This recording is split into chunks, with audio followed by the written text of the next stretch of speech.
మహిళల కోసం central bank of India ఇప్పుడు మీకు అందిస్తోంది గృహ రుణం అతి తక్కువ వడ్డీ రేట్లకే ప్రత్యేక సెంట్ గృహలక్ష్మి. పూర్తి వివరాలకు వెంటనే సంప్రదించండి 18003030.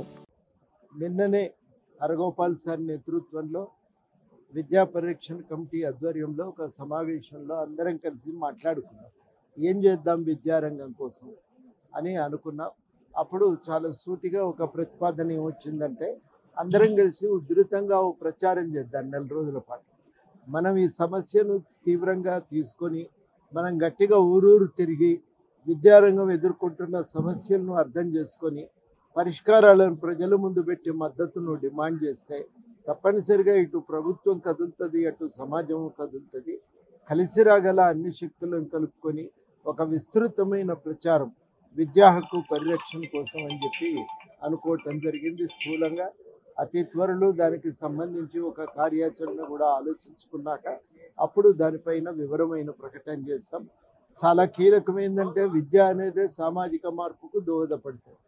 మన తెలంగాణలో కానీ భారతదేశంలో కానీ ఉన్న కుల సామాజిక ఆర్థిక అసమానతలను రూపుమాపటానికి విద్యా వ్యాప్తి తప్ప ఇంకొక మార్గం లేదు.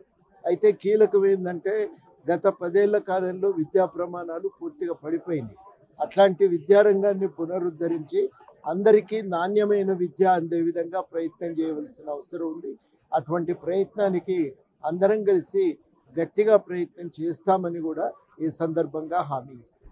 అదేవిధంగా మీరు రీజనల్ రింగ్ రోడ్ కోసం మీరు అంటే గతంలో ఇక్కడ ఆందోళనలు చేశారు, రైతులకు మద్దతుగా ఆందోళనలు చేశారు. కానీ ఇప్పుడు అదే రైతులు అక్కడ అలైన్మెంట్ మార్చాలని చెప్పి గత కొన్ని నెలలుగా కూడా ఆందోళన చేస్తున్నారు. వారిపైన మీ స్టాండ్ ఏ విధంగా? ఇప్పుడు ఎక్కడైనా కానీ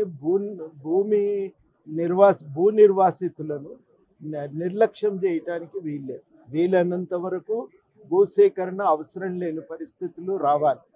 మొదటిది ఎక్కడైనా అనివార్యమైన నలుగురి అవసరం కోసం భూమి సేకరణ చేస్తే అక్కడ 2013 చట్టం అంటే సవరణకు ముందు ఉన్న 2013 చట్టాన్ని అమలు చేసి న్యాయాన్ని చేకూర్చాలి. వీలైనంత వరకు ఆ భూసేకరణ నివారించే ప్రయత్నమే చాలా కీలకం.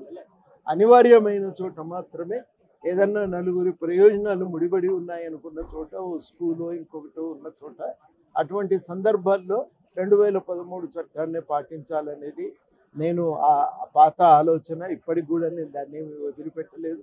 ఎందుకంటే మనము మల్లన్న సాగర్ కింద నిర్వాసితులను చూస్తున్నాం. వాళ్లకు కాలనీ అని ఇచ్చిండ్రు కానీ ఆడ పనులు లేవు. ప్రతిరోజు ఆటోలు వేసుకొని సుదూరం ప్రయాణం చేయవలసి వస్తున్నది. ఆడ బతుకు తెరువు అవకాశాలు లేవు. ఇది మనం కీలకంగా గ్రహించాలి. ఇప్పుడు ఈ మనకు ఇక్కడ చాదర్ ఘాటు మూసీ పరిరక్షణలో కూడా మేము ప్రభుత్వానికి అదే చెప్తున్నాం. ప్రభుత్వం కూడా ఒక మంచి మాట ఏమన్నదంటే, ఇది మూసీ సుందరీకరణ కాదు, మూసీ పరిరక్షణ ప్రయత్నమే. మూసీని పునరుద్ధరించే ఏ ప్రయత్నంలోనైనా ఒడ్డున ఉండే ప్రజలకు మేలు జరగాలి తప్ప వాళ్ళు అందువల్ల బాధితులు కాకూడదు అనే మాట చెప్తే ప్రభుత్వం కూడా నిన్న మంత్రి గారు పిసిసి అధ్యక్షులు వాళ్ళకి చెప్పినప్పుడు వాళ్ళు కూడా దాన్ని సీరియస్గా తీసుకున్నారు. ముఖ్యమంత్రితో చర్చ చేస్తాం. మీరు చెప్పిన ఆలోచనలు బాగున్నాయని నేను కాదు, మొత్తంగా అక్కడ పనిచేస్తున్న ప్రజా సంఘాలన్నీ కలిసి మాట్లాడితే చాలా చక్కటి సూచనలు వచ్చినాయి ప్రజా సంఘాల నుంచి. అవి కూడా వాళ్ళు మేము పరిశీలన చేస్తామన్నారు. ఎక్కడైనా మాత్రం నేను అప్పటికి ఇప్పటికీ అదే మాట మీద కట్టుబడి ఉన్నా. మా వంతు ప్రయత్నం బాధితులకు న్యాయం చేకూర్చే విషయంలో ఉంటాం. బాధితుల పక్షాన్ని నిలబడతామని కూడా హామీ ఇస్తాం.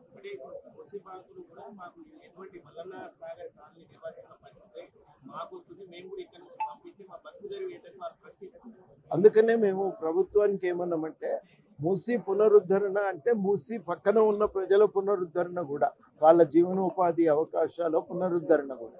అందుకని రెండింటి మధ్య వైరుధ్యాన్ని చూడకుండా ఉంటే, రెండింటి మధ్యన సమన్వయం ఉంది అని అనుకోగలిగితే అప్పుడు సమస్యలే తలెత్తవు, పరిష్కారాలు దొరుకుతాయి, చాలా అవకాశాలు ఉన్నాయి అనేది అక్కడ పనిచేసే ప్రజా సంఘాలు చెప్పి, ఆ ప్రజా సంఘాలు చెప్పిన మాటను ప్రభుత్వం కూడా గుర్తించింది.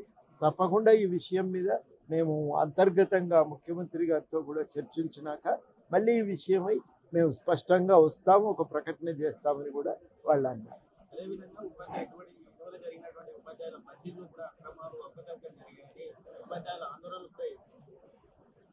నేను అటువంటివి వినలేదు. వినని దాని గురించి మాట్లాడితే కరెక్ట్ కాదు. కాకపోతే కొన్ని లోపాలు జరిగాయి. లోపాలు ఏంటి? లోపాలు అనే దానికంటే కొన్ని అనివార్యమై కొన్ని తప్పులు దొరికి.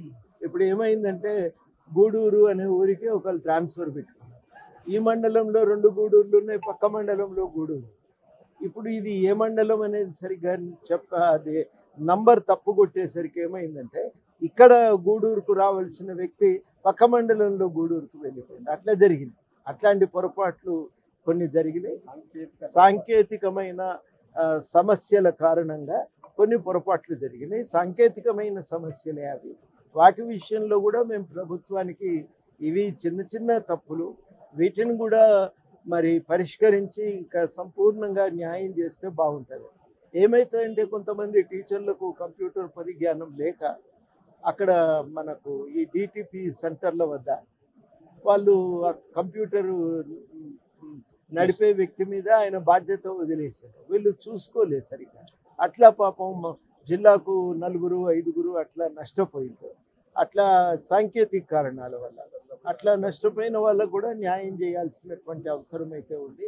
దాని గురించి కూడా ప్రభుత్వంతో మేము చర్చ చేస్తూనే ఉన్నాం. టెక్నికల్గా ఎట్లా సాధ్యం అనేది వాళ్ళ దానిపైన కొన్ని గైడ్ లైన్స్ కనుక రూపొందించుకోగలిగితే బహుశా ఈ సమస్యను కూడా అధిగమించవచ్చు. మరిన్ని వీడియోస్ కోసం ఛానల్ ని సబ్స్క్రైబ్ చేయండి. లేటెస్ట్ అప్డేట్స్ కోసం వాట్సాప్ ఛానల్ ని ఫాలో చేయండి. అండ్ లింక్ డిస్క్రిప్షన్ లో ఉంది.